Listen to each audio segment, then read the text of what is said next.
like a fish that never swam its sanctuary of reality, my comic review series. Time now for Cerebus issue 173, the 23rd chapter of Mothers and Daughters.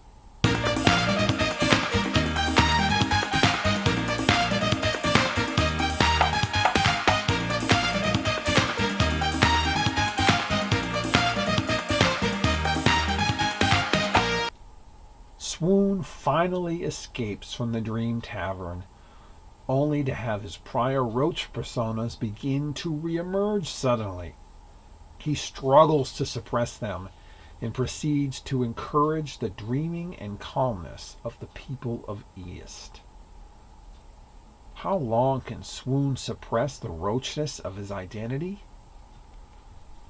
Cerebus abruptly remembers the last thing his sorcerer teacher, Magus Doran, told him decades prior, which has immediate relevance to the dominance of Cerebus. Cerebus is one chosen by Tarim to redeem all men from the domination by women.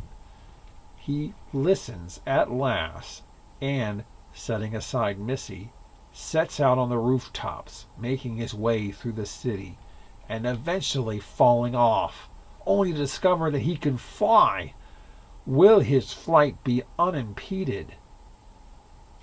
Siren learns that the lower city are under the spell of Swoon.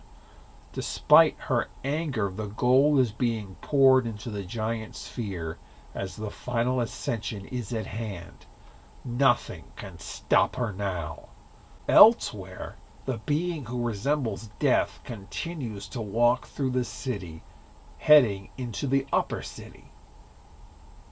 So, Astoria has all of the lamp oil prepared by her followers by the entrance to the hotel. They're going to go out in a suicidal blaze of glory. However, she suddenly recalls when she first read the word of the Book of Kevel as a small girl.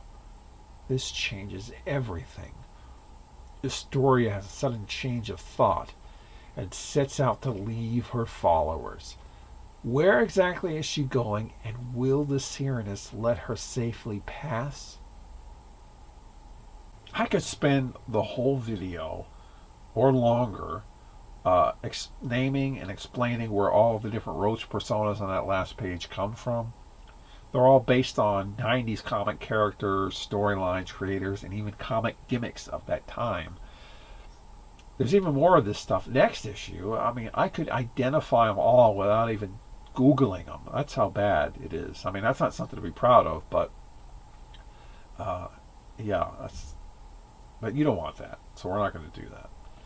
The Magus Doran scene harkens back to Cerna's revelation to Cerebus concerning women in control of society in East and Astarcion. We'll actually get more of this to a greater degree during Reads, the next phone book. I have to say, I found it a bit out of nowhere here. We haven't had a single mention of Magus Doran in like 120 issues or so. And we've never actually seen him in the series proper. He only makes an appearance in an off-side drawing for animated Cerebus portfolio they did. So I don't know. It's just, I know the reason why it happened is because Cerebus is having a memory-stirring epiphany after waking up from the dream, just like Siren and Astoria had. And this is all of greater significance concerning the final ascension. But I just feel Dave could have found a way to relay the message to Cerebus in a better way that had greater weight to the reader than an incredibly obscure character that we've never even met. I don't know, it's just a minor quibble, though I'm sure more people are bitching about the underlying message, which I'll talk more about my opinion on when we get to the infamous issue 186. But this is a great issue overall. It's so freaking exciting, everything that occurs here.